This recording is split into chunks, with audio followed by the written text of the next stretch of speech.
ఒక్కసారి కొమ్మూరి గోల్డ్ కి కాల్ చేయండి. తాకట్లో ఉన్న మీ బంగారాన్ని విడిపించి మార్కెట్ ప్రైస్ కి వాళ్ళు కొనుక్కుని మిగతా డబ్బులు మీకు ఇచ్చేస్తారు. హాయ్, వెల్కమ్ టు మనం టీవీ.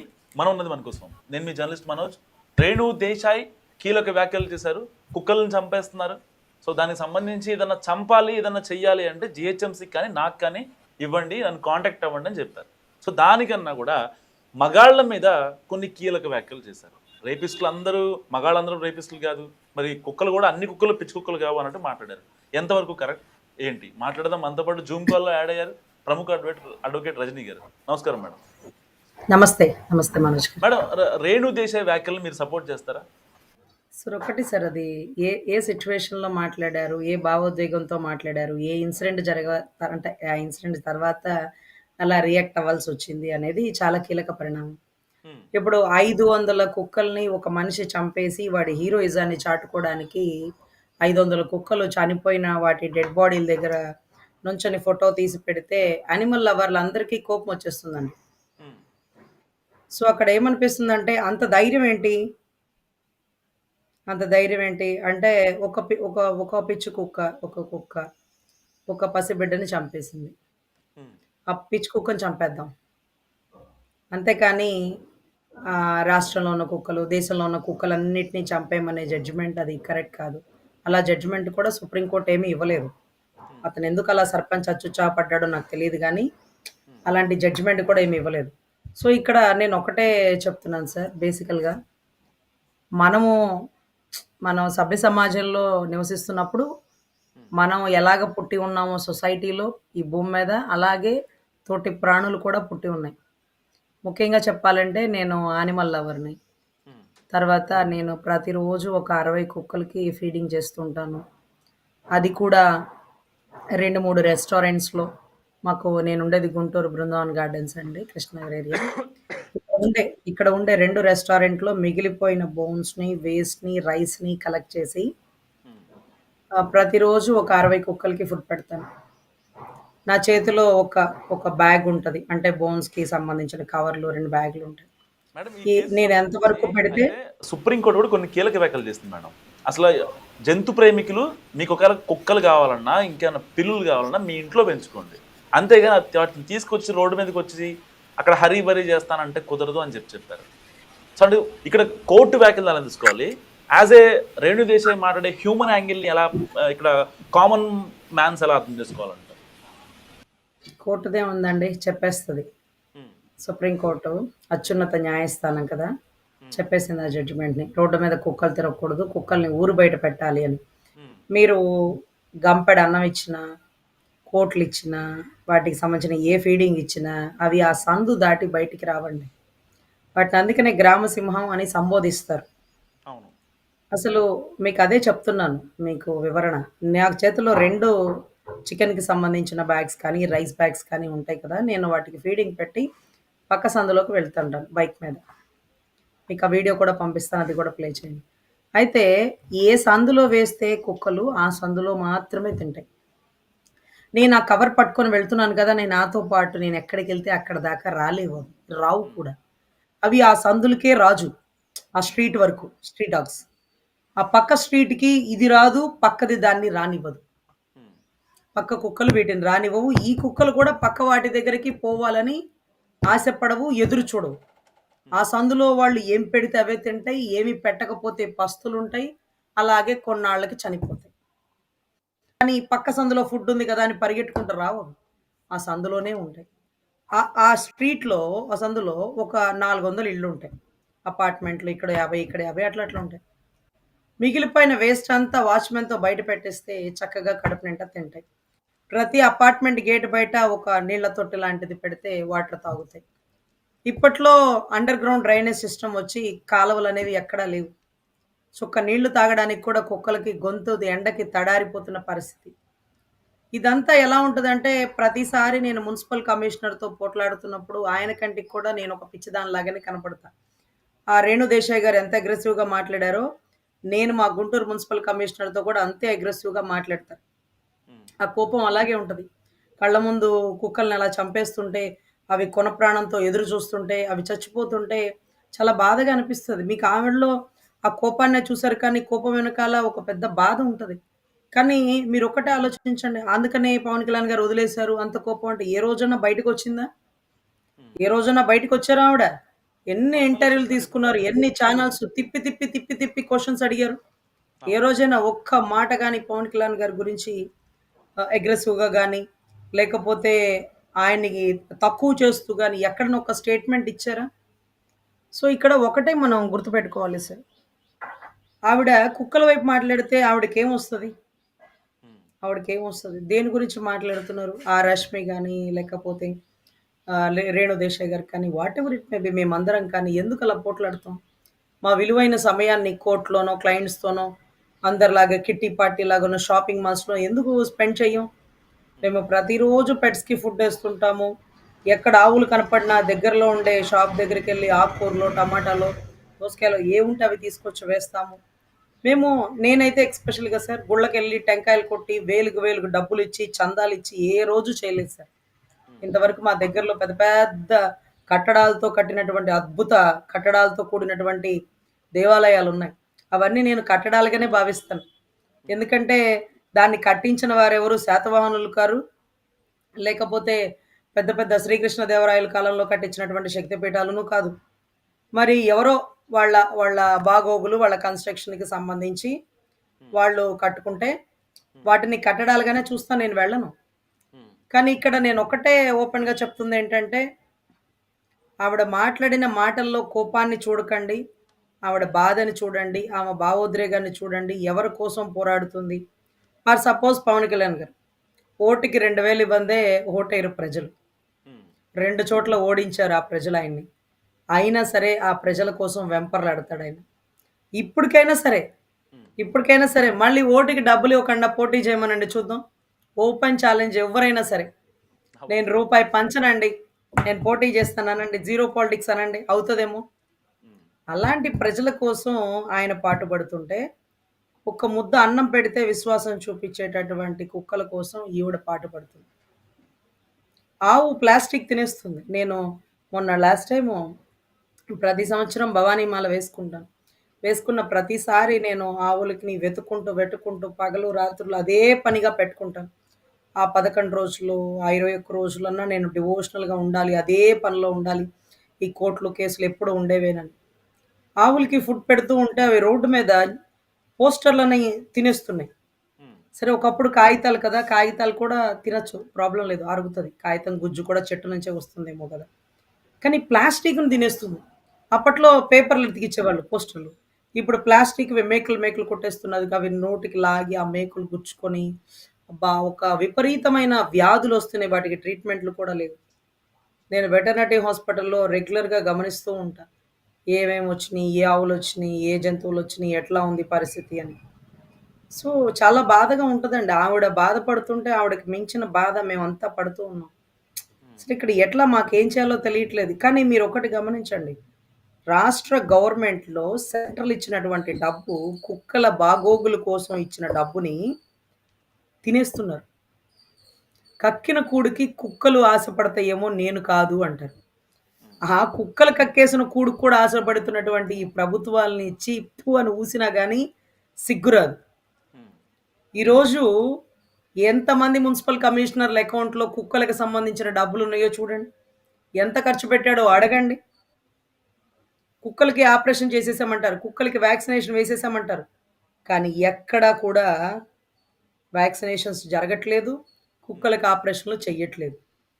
తీసుకువెళ్ళి మత్తు కూడా ఇవ్వకుండా అక్కడక్కడ 2 ఘాట్లు పెట్టి కుట్లేసేసి మళ్ళీ దింపేస్తున్నారు కొన్ని కొన్ని ప్రత్యేకమైన కుక్కలకి. అది ఆపరేషన్ చేయడం రాదు వాడికి. కట్ చేస్తున్నాడు, కుట్లేస్తున్నాడు. మళ్ళీ వెంటనే ఇక్కడికొచ్చాక అది బిడ్డల్ని కనేస్తుంది. చాలా బాధనిపిస్తుందసలు. ఎందుకని వ్యవస్థ బేసిక్‌గా ఎలా అంటే వెళ్ళిపోతుంది? రేణు మనతో పాటు దేశాయ్ గారి మీద పుట్టుక కొంచెం వ్యతిరేకత స్టార్ట్ అయింది మేడం. సోషల్ మీడియా వేదికగా. ఆవిడ పర్సనల్‌గా కూడా చాలా మంది ఆవిడని టార్గెట్ చేస్తున్నారు. అంటే ఆవిడ చెప్పాలనుకున్న విషయంలో ఒక కుక్కలది చాలా పెద్ద ఎత్తున ఇష్యూ నడుస్తుంది. చిన్న పిల్లల్ని చంపేస్తున్నాయని, నడు నడుచుకుంటూ వెళ్ళే పిల్లల్ని కరుస్తున్నాయని, ఇలాంటి ఇష్యూస్‌తో సుప్రీం కోర్ట్ కూడా చెప్పినప్పటికీ, రేణు దేశాయ్ గారు చెప్పాల్సిన కంటెంట్‌లో అంటే కొంచెం దూకుడుగా మాట్లాడి దీన్ని డీవియేట్ అయ్యారు అనే భావన కనిపిస్తుంది. ఒక జంతు ప్రేమికురాలుగా, ఒక అడ్వకేట్‌గా 2 రకాలుగా మిక్స్ చేసి చెప్పండి అసల. రేణు దేశాయ్ గారు అలా మాట్లాడి ఉండొచ్చు అంటారా? 100% ఆవిడ మాట్లాడిన విధానానికి ఆవిడ అడుగుతుంది ఏంటంటే, ఒక పసిబిడ్డని కుక్క కరిసిందని ఆ కుక్కని చంపేస్తున్నారు కరెక్ట్. అన్ని కుక్కల్ని ఎందుకు చంపుతున్నారనేది ఒక ప్రశ్న అయితే, ఒక పసిబిడ్డని అతి కిరాతకంగా రేప్ చేసిన వాడిని మీరు చంపుతున్నారా? మీరు ఉరి తీస్తున్నారా? ఒకడు రేప్ చేస్తే అందరూ మగవాళ్ళని చంపేస్తారా? మరి మీరందరిని ఎన్ని సార్లు చంపేయాలి? మీ మగతనం ఏదైనా ఉంటే ఒక ఆడబిడ్డకి అన్యాయం రేప్ జరిగినప్పుడు ఆ ఆడబిడ్డని రేప్ చేసిన వాడిని అరెస్ట్ చేయడంలోనో ఉరి తీయడంలోనో చూపించండి మీ మగతనం. ఒక ఆడబిడ్డని ఒక పసిబిడ్డని కుక్క కరిసింది. ఆ కరిచిన కుక్కని మీరు చంపేయండి. అన్ని కుక్కల్ని ఎందుకు చంపాలి? నేను అడుగుతున్నాను.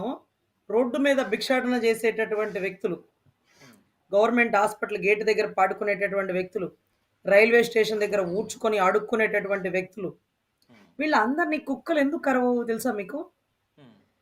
ఎందుకు తెలుసా? వాళ్ళందరినీ కుక్కలు కరవే. ఎప్పుడన్నా చూసినారా? ఒక పసిబిడ్డని మున్సిపాలిటీలో కుక్క కరిచడం చూసినారు అని మీరు వీడియోలో టేబుల్లో చూపిస్తున్నారు. వాటిని ఎందుకు కరవు? వాళ్ళ జోలికి ఎందుకు రావు? మీకు తెలుసా, ఒక డివైడర్ మీద ఒక తాత పడుకొని ఉంటే భిక్షాటన చేసి, ఆ తాత కాళ్ళ దగ్గర ఒక కుక్క పడుకొని ఉంటది. అటుగా రాత్రి ట్రైన్ దిగి నేను ఆటోలో వెళ్తున్నప్పుడు ఆటో వాడు లైట్ వేసినాడు. సడన్‌గా అటు తిప్పేటప్పటికి ఆ లైట్ ఆ పెద్దాయన మీద పడిందని ఆ కుక్క అమాంతంగా ఆటో మీదకి దూకేసింది.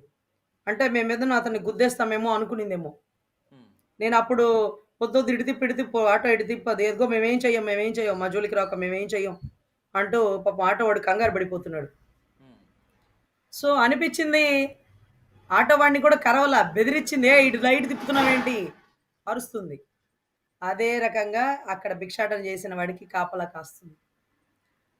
సరే, తప్పిదాలు జరుగుతాయి. మానవ తప్పిదాలు, లేకపోతే సహజసిద్ధ తప్పిదాలు, ప్రాణాలు పోయింది. ఎన్ని ప్రాణాలు పసిబిడ్డల్ని రేప్ చేసిన వాళ్ళని, చంపేసిన వాళ్ళని, కిడ్నాపులు చేసిన వాళ్ళని, లేకపోతే కసబ్ లాంటోడిని కూడా 7 ఏళ్ళు కూర్చోబెట్టిన, మేపిన న్యాయ వ్యవస్థ నోరు లేనిది.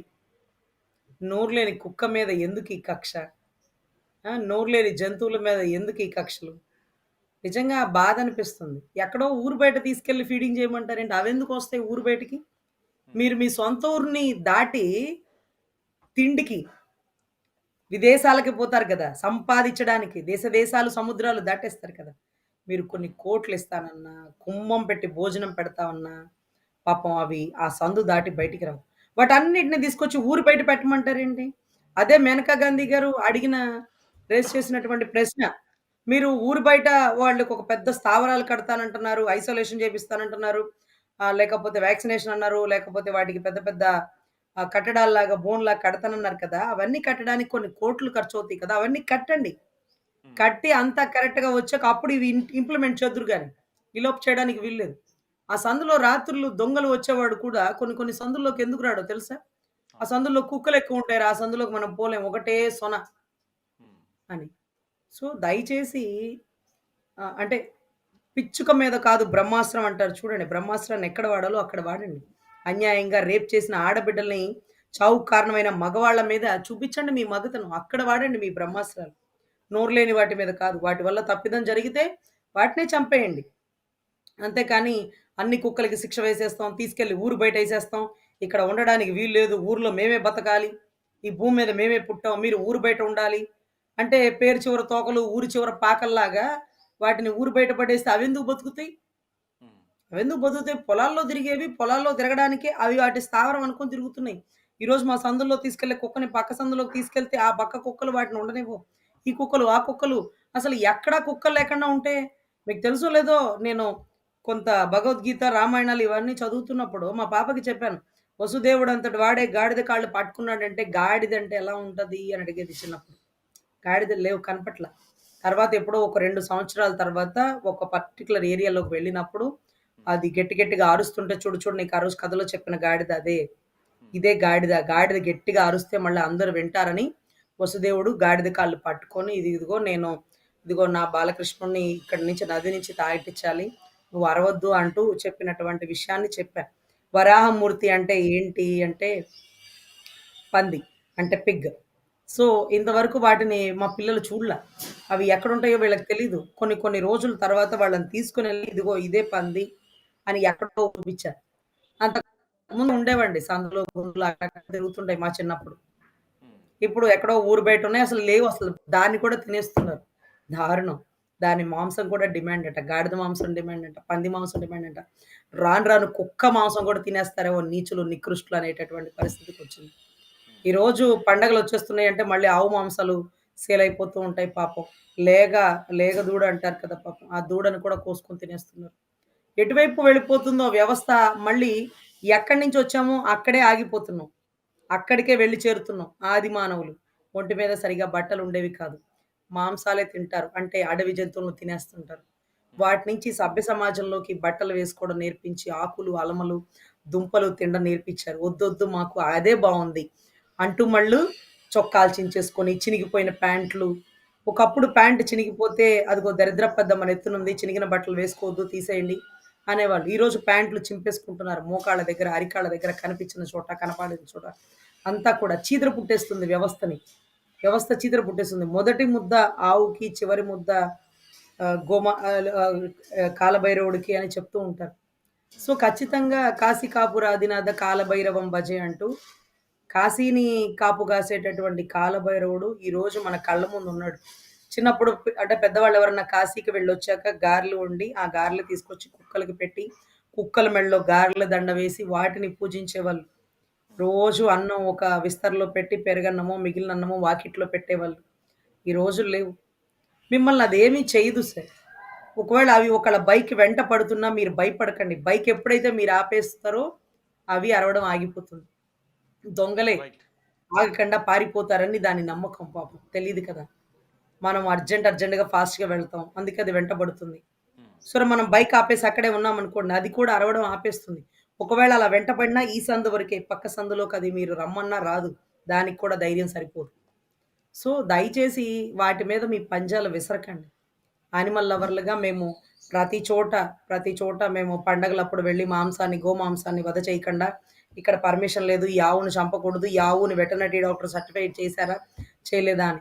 నేను అందరిలాగా గుళ్ళకెళ్ళి పూజలు చేసి ఆ బొట్లు, ఈ బొట్లు అదంతా నా వల్ల కాదండి. కానీ ప్రతిరోజు 60 కుక్కలకి ఫీడింగ్ పెట్టడం, లేకపోతే ఆవు వస్తే దాన్ని పూజించి దానికి కావాల్సినటువంటి ఫుడ్ పెట్టడం, దానికి ప్రత్యేకమైన ఫుడ్ తీసుకొచ్చి డబ్బాల్లో పెట్టడం, లేకపోతే బియ్యపిండి లేకపోతే ఇవన్నీ కూడా వేస్తున్నప్పుడు నేను గుడికెళ్ళి టెంకాయ కొట్టిన ఫీలింగ్ నాకొస్తుందండి. అంటే మన ఇంట్లో ఒక ఒక మందిరం అని పెట్టుకుంటాం చూడండి. దేవుడు బొమ్మలన్నీ పెట్టుకొని. దాంట్లో దేవుడున్నాడని మీరు నమ్ముతున్నారా? అది కేవలం ఒక మెడిటేషన్ ప్లేస్. దేవుడు ఎక్కడుంటాడంటే మీరు పొయ్యి ఎలిగిస్తారు చూడండి పొద్దున్నే. ఆ పొయ్యిలో ఉంటాడు అగ్నిదేవుడు. మీరు నీళ్ళతో పని చేస్తారు చూడండి. అంట్లు తోమడం కానీ, బట్టలు ఉతకడం గానీ, ఆ నీళ్ళలో ఉంటాడు. అంటే పంచభూతాలతో దేవుడు ఉంటాడండి. చీపురు ఎక్కడంటే అక్కడ పడేస్తారు. చాట ఎక్కడంటే అక్కడ పడేస్తారు. చెత్తబుట్ట ఎక్కడంటే అక్కడ ఇసిరేస్తారు. అవి వాటిల్లో దేవుడుంటది. మీరు వాకిలి దాటే గుమ్మంలో దేవుడుంటది. మీ దేవుడి గుడిలో దేవుడు ఉండడు. కేవలం అక్కడ ధ్యానం చేసుకోవడానికి పెట్టుకున్న ప్రదేశంగా మాత్రమే భావించండి. ఎదురుగా వెంకటేశ్వర స్వామి ఉంటాడు. లక్ష్మీదేవి ఉండదండి. లక్ష్మీదేవి ఎక్కడుంటది? మీ గుమ్మంలో ఉంటది. మీ శుభ్రతలో ఉంటది. మీ చాటంతా చెత్తగా ఉందనుకోండి, ఆ చాటలో ఉంటది పాపం. మీరు చెత్త చేసేస్తున్నారు లక్ష్మీదేవిని. కానీ దేవుడు మందిరంలో మాత్రం దేవుడు బొట్లు పెట్టేస్తారు. మీ శుభ్రతలో ఉంటది. సరస్వతీదేవి మీ పుస్తకాల్లో ఉంటది. పుస్తకాలు స్కూల్ నుంచి రాగానే, కాలేజీ నుంచి రాగానే, ఆఫీస్ నుంచి ఇసిరి పక్కనేసేసి సరస్వతీదేవికి దండాలు పెట్టేస్తే కాదండి. పుస్తకాలకి ప్రాణం ఉంటది. పుస్తకాలు కూడా ఓపెన్ కప్‌బోర్డ్‌లో పెట్టాలి. అద్దాల్లో పెట్టి బంధించకూడదని మేము చదువుకున్నప్పుడు పెద్ద వాళ్ళు చెప్పేవారు. వాటికి ఊపిరి ఉంటదట. అవి చచ్చిపోతాయంట. అంటే చెదలు పట్టేస్తాయంట. మనిషిని చనిపోయాక చెదలు పట్టేస్తాయి కదా! భూమిలోకి వెళ్ళిపోయాక. అలాగా అద్దాల్లో బంధించేస్తే కొన్ని రోజులకి ఊపిరాడక అవి చచ్చిపోతాయట పుస్తకాలు. వాటినే చెదలు పట్టడం అంటారట. అందుకనే వాటికి కూడా ప్రాణం పోయాలంటే ఓపెన్ కప్‌బోర్డ్‌లో ఉండి ప్రతిరోజు దులుపుకోవాలి. మీరెప్పుడైతే పుస్తకాన్ని తాకుతారో మీ శక్తి పెరుగుతది. ఇవన్నీ సనాతన ధర్మాల్లో ఒక భాగాలండి. ఇవి సభ్య సమాజానికి తెలీదు. ఈరోజు కుక్కల్ని చంపేసేయండి, ఆవుల మాంసం తినేసేయండి, లేకపోతే చట్టాలు ఉంటాయండి. చాలా చట్టాలుంటాయి. అన్నీ మనం పాటిస్తామా? అన్నీ మనం పాటిస్తున్నామా? ఈరోజు మున్సిపల్ కమిషనర్ గారికి నేను ఓపెన్‌గా అడుగుతున్నా. ఎన్ని కోట్ల డబ్బులు కుక్కల డబ్బులు తిన్నారు. సిగ్గులేదా మీకు? సిగ్గులేదా? ఎంత డబ్బు తింటున్నారు కుక్కలవి. వెటర్నరీ హాస్పిటల్స్ ఎలా ఉన్నాయి? ఈరోజు కుక్కలు పెట్టే ప్రదేశాలు చూడండి. ఎంత ఎంత అపరిశుభ్రంగా ఉన్నాయో. అసలు అక్కడ పరిసర ప్రాంతాల్లో కుక్కలు కాదు. అక్కడ ట్రీట్‌మెంట్ ఇచ్చేవాళ్ళు ఎవ్వరు లేరు. ఆ పక్క దేశాల నుంచి, పక్క రాష్ట్రాల నుంచండి వాళ్ళెవరు ఒరిస్సా వాళ్ళు అనుకుంటా వాళ్ళకి మన భాష కూడా రాదు. నువ్వు సర్జరీ చేసినావా అంటే మన భాష వాడికి అర్థం కాదు. ఆ ఏరియాలో కెమెరాలుండాలి. ఆ కెమెరాలో కొంత యానిమల్ లవర్లు చూడగలగాలి. ఆఖరికి కుక్కల మాంసం కూడా సేల్ చేసేసి మీకు మటన్ లెక్క అమ్మేస్తుంటారేమో కొన్ని రోజులకి. అవి కూడా తినాలి దౌర్భాగ్యం. రైట్ సో రైట్ రైట్ ఇటువంటి రైట్ రజనీ గారు. పరిస్థితుల్లో సార్ ఒకటి సార్ ఇటువంటి పరిస్థితుల్లో రేణు దేశాయ్ గారు మాలాగే చాలా ఉగ్ర రూపంతో మాట్లాడేసారు. మేము మీడియా ముందు మాట్లాడకపోయినా మున్సిపల్ కమిషనర్ ముందో, కలెక్టర్ల ముందో ఇక్కడ ఆవుల్ని కోసే వాళ్ళతోని ఇలాగే పోట్లాడేస్తాం. ఇలాగే ఉగ్ర రూపం చూపిస్తాం. మీరు మనుషులేనా? మనిషి మాంసం కూడా తినేయండి మీరు. మీ మగతనం ఏముంటే అక్కడ చూపించండి అంటూ ఆవిడ మాట్లాడితే మీకు కోపం వస్తుంది. ఆ బాధ ఎలా ఉంటుందో తెలుసా? 500 కుక్కలు కళ్ళ ముందు చచ్చి పడిపోయి ఉంటే దానికి కారణమైన వాడు దొరకాల వాడి పని చెప్తాం అనిపించేస్తదండి. అంత కోపం వచ్చేస్తుంది. చాలా దారుణం అండి. అది మనతో పుట్టినటువంటి ప్రాణే. దాన్ని కూడా మనం చూడాలా. ప్రాణంగానే చూడాలా. అసలు చాలా దారుణం అండి. ఇప్పుడు ఆవిడ దాంట్లో వయలెన్స్ చూడకండి. ఆవిడ సబ్జెక్ట్ చూడండి. ఏదో ఉగ్రరూపంగా మాట్లాడేసింది. అందరిని ఇంట్లో తీసేసిందంటే, అసలు మీకెవ్వరికీ మానవత్వం లేదు అని ఆవిడ చెప్తుంది. వాస్తవం. వాస్తవం. ఈరోజు నేను ఓపెన్‌గా చెప్తున్నా. కొన్ని ఛానెల్స్ కొన్నే చూపిస్తాయి. అన్నీ చూపించవు. అంటే ఫర్ సపోజ్ అగైన్స్ట్ గవర్నమెంట్ అనుకోండి. మీరు ప్లే చేయరు. మీ వృత్తి అది. ఫర్ సపోజ్ ఇది మాట్లాడితే మనకి డబ్బులు రావనుకోండి. అవి మీరు టెలికాస్ట్ చెయ్యరు. ఇది ట్రెండింగ్ టాపిక్ కదా! రండి, రండి రజనీ గారు ఈ టాపిక్ మాట్లాడండి అంటారు. అరే! రోడ్డు మీద ఒక పసిబిడ్డని ఇలా చేసినారండి. లేకపోతే ఒక తాతని రోడ్డు మీద పడేసినారండి. లేదు రజనీ గారు అది చేస్తే ఎవరు చూడరండి అంటారు. ఈరోజు మీడియా సమావేశం పెట్టాలంటే మాకెంత ఇస్తారంటారు. మాకెంత ఇస్తారంటారు. సో, ఇటువంటి పరిస్థితుల్లో ఒక వృత్తిని కూడా అమ్ముడుపోతుంటే ఆవిడ మన నుంచి అడిగింది ఒక దయ. అది మీకు లేదా? మీకు బాధ్యత లేదా? సుప్రీం కోర్ట్‌ని కూడా అనేసింది. దానికన్నిటికి సిద్ధపడి ఉన్నింది. తప్పుని తప్పు అనడానికి భయపడకూడదు. తప్పుని తప్పు అనేవాళ్ళు చాలా సమస్యలు ఎదుర్కొంటారు. అయినా సరే తప్పుని తప్పనే అంటారు. యథార్థవాది, లోక విరోధి. ఆవిడ చెప్పింది యథార్థమని ఆ ఎదురుగా కూర్చున్న జర్నలిజంకి కూడా తెలుసు. అందరికీ తెలుసు. ఇంకా చెప్తే పవన్ కళ్యాణ్ గారు అందుకే వదిలేసారా? నేను చెప్తున్నాను కదా! పవన్ కళ్యాణ్ గారి కంటే 100 రెట్లు రేణు దేశాయ్ గారి మనసు గొప్పదనుకోండి. ఏ రోజు ఒక్క మాట గాని అన్నకి ఎదురు చెప్పింది లేదు. అంటే విడాకులు తీసుకొని బయటకొచ్చాక అతను అలా, ఇతను ఇలా అని చెప్పలా. ఒరిజినల్ అంటే ఏది నిజమో అదే మాట్లాడింది. వాళ్ళిద్దరి మధ్య కుదరలేదు. విడిపోయినారు. ఈరోజు నేను చెప్తున్నాను కదా! మనోజ్ గారు కళ్ళ ముందు ఏదైతే పవన్ కళ్యాణ్ గారు ఒక డిప్యూటీ సీఎం హోదాలో ఉంటే, రేణు దేశాయ్ గారు విడాకులు ఇచ్చినప్పటికీ, ఆ స్థానంలో ఆయన పక్కన ఉండాల్సిన దాన్ని నేనే కదా అని బాధపడకుండా ఉంటుందో చెప్పండి? అలాంటి వ్యక్తిని కోల్పోయినందుకు ఎంత బాధపడుతుంది? తెలుసో తెలియకో ప్రతి ఒక్కరం తప్పులు చేస్తుంటాం కదా! అవును. నోటితో ఒక మాట అనడమో, లేకపోతే మన మాట తీరుతోనో, మన బిహేవియర్‌తోనో బిడ్డలు తప్పులు చేస్తే తల్లిదండ్రులు వదిలేసుకుంటారా? కానీ భార్యాభర్తలు ఎందుకు విడిపోతారు? అక్కడ రక్త సంబంధం లేదు కాబట్టి.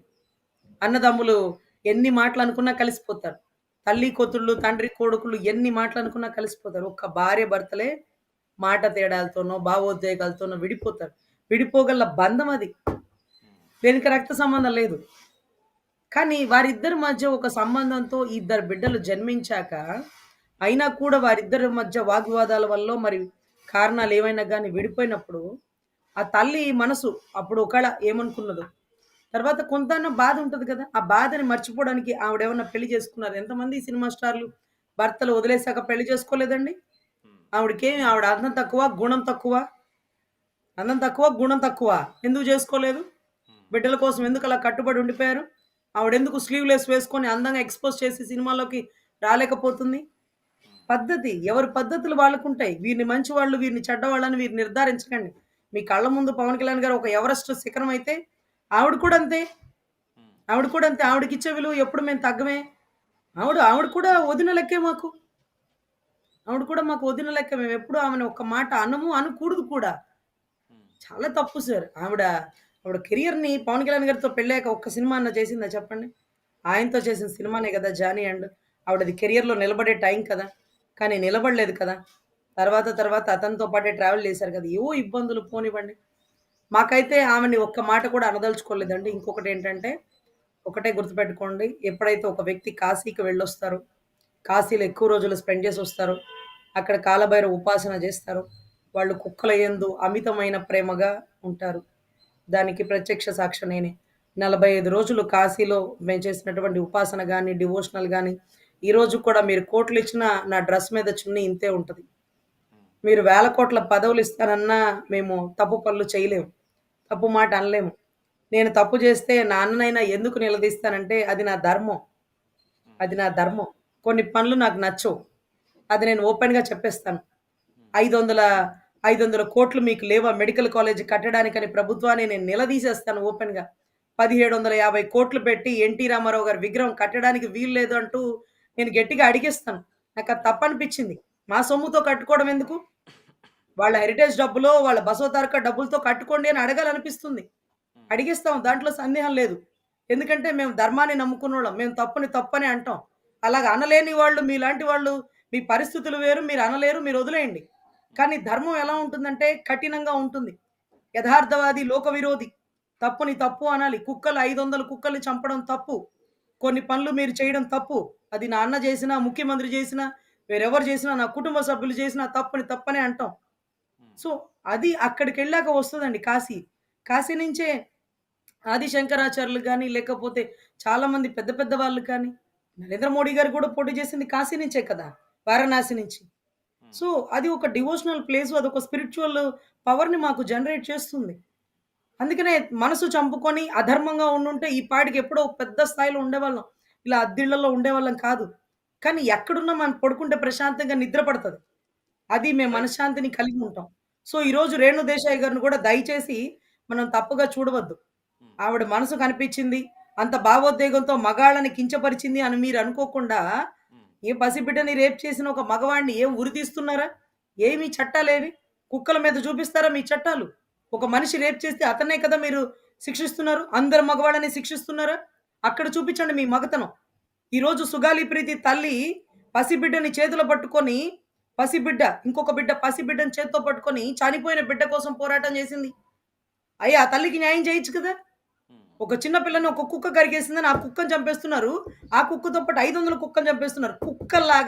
కుక్కల్లాగా 10వ తరగతి చదువుకునే బిడ్డని హాస్టల్‌లో అతి కిరాతకంగా రేప్ చేసిన ఎదవల్ని మాత్రం ఇంతవరకు కేసులు లేవు, శిక్షలు లేవు. ఆ అమ్మాయి అంతట ఆ అమ్మాయే రేప్ చేసేసుకుందేమో! ఆ అమ్మాయి అంతట ఆ అమ్మాయే ఉరి తీసేసుకుందేమో! చెప్పండి. అది కూడా చెప్పండి వినేస్తాం. దరిద్రం. సో, ఇటువంటి విషయాల్లో ఆవిడ భావోద్రేకం కరెక్ట్ అండి. ఇలాగే ఉంటది. నేను మాట్లాడినప్పుడు మీరు అంతే అంటారు కదా! రజనీ గారు చాలా అగ్రెసివ్‌గా మాట్లాడేస్తున్నా. అవును. లోపల నుంచి వచ్చేది అదే ఉంటది మాకు. ఆ కోపమే ఉంటది. సో, ఖచ్చితంగా మనం ఆమెని సపోర్ట్ చేస్తున్నామా, డిస్కరేజ్ చేస్తున్నామా అనవసరం. ఆవిడ వ్యక్తిగత విషయాల్లోకి మనకొద్దు. మీకు మంచిదైతే సపోర్ట్ చేయండి. ఏది కుక్కల్ని చంపకూడదు. అవి కూడా ప్రాణులే పాపం. కాలభైరవుడు అంటే కాలభైరవుడు గుడికెళ్ళి టెంకాయలు కొట్టి, దీపాలు పెట్టి డబ్బులివ్వడం కాదు. మన కళ్ళ ముందున్న కుక్కకి వేస్ట్ మిగిలిపోయిన ఫుడ్ ఎయండి వండి. మీ వల్ల కాదులే. వండి ఇంట్లో వాళ్ళకే సరిగ్గా పెట్టి చావరు. వాళ్ళే స్విగ్గీలో తెచ్చుకుంటారు. సో, మీరు మిగిలిపోయిన ఫుడ్డన్నా అక్కడ పెట్టండి. సో, అనేది ఆమె వాదనండి. సో, దాన్ని 100% సపోర్ట్ చేస్తున్నాను. తిట్టుకునే వాళ్ళుంటే దయచేసి నన్ను కూడా తిట్టుకోండి. ఏం పర్లేదు.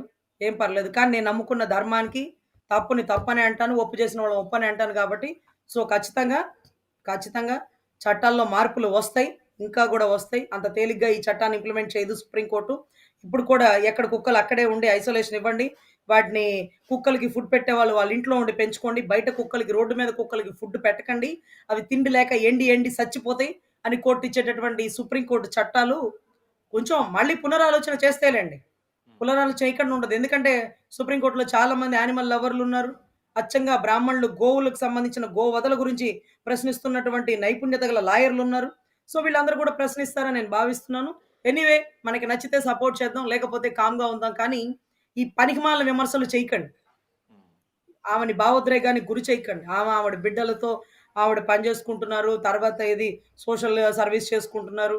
సో, ఆవిడ ఇబ్బందులు ఆవిడ పడుతున్నారు. ఆవిడెంతో నలిగిపోయి ఉన్నారు. జీవితంలో ఆవిడ కోల్పోయిందేంటి అంటే మన కళ్ళ ముందు కనపడుతున్న మనిషి. జీవితంలో ఆ వ్యక్తిని కోల్పోయాక మనం ఎంతున్నా అన్నీ కోల్పోవడమే. అతన్ని కోల్పోయిన బాధలో ఆవిడ ఇలా అయిపోయారేమో అనిపించేసింది నాకు. నిజంగా ఆయనే పక్కనుంటే ఆవిడ ఇంత అగ్రెసివ్‌గా ఉండరేమో అనిపించింది. కానీ ఒక విలువైన మనిషిని, ఒక ఆణిముత్యాన్ని, ఒక వజ్రాన్ని కోల్పోయిందావిడ. కారణాలేవైనప్పటికీ. ఆ బాధ, ఆ భావోద్రేగాన్ని ఇది నోరులేని జీవాల మధ్యలో ప్రేమను పెంచుకుంది. ఇవి కూడా కోల్పోతుంటే ఆ కోపాన్ని బయట పడేసింది. సో దయచేసి అర్థం చేసుకోవాలని మనస్ఫూర్తిగా కోరుకుంటూ, ఏ ఆడబిడ్డ గురించి మీరు తప్పుగా మాట్లాడకండి. మీ ఇంట్లో పిల్లలకైతే ఎలా ఉంటాయి, మీ వాకిట్లో పిల్లలకైతే పిచ్చి మాటలు థ్యాంక్ యూ మాట్లాడకండి. రజనీ గారు, థ్యాంక్ యూ. సో ఇది రజనీ గారి అనాలిసిస్. మీరు ఏమనుకుంటారో మస్ట్ కామెంట్ చేయండి. చూస్తూనే ఉండండి మన టీవీ.